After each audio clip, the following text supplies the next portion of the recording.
Era rimasto in bilico, così come Aula Sollano. Se il consuntivo 2016 fosse stato bocciato, i consiglieri comunali avrebbero fatto le valigie. Ecco allora che alla fine è prevalso l'interesse supremo, tenuto conto anche che il voto negativo sarebbe tradotto in un vero e proprio colpo di grazia per la struttura finanziaria di Palazzo dei Giganti.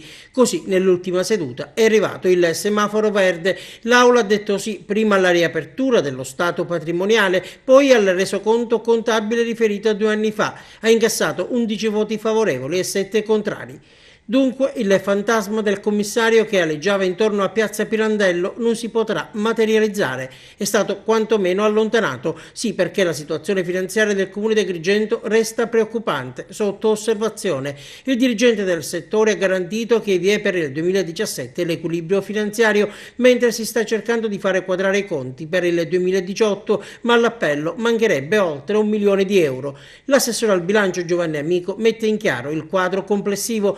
Confermo, spiega, che il nostro è un ente che ha delle gravissime difficoltà e ogni giorno facciamo i conti con il rischio di perdere l'equilibrio. Anche le situazioni impreviste, i debiti fuori bilancio e la necessità di fare accantonamenti anche importanti sui mancati introiti dei tributi, aggiunge Amico, generano una difficoltà strutturale a raggiungere l'obiettivo. Fin dall'inizio, osserva ancora l'assessore, abbiamo sostenuto che il problema del comune di Agrigento è complesso e difficile da superare e in questo contesto il ritardo con cui lo strumento è arrivato in aula è un aggravante.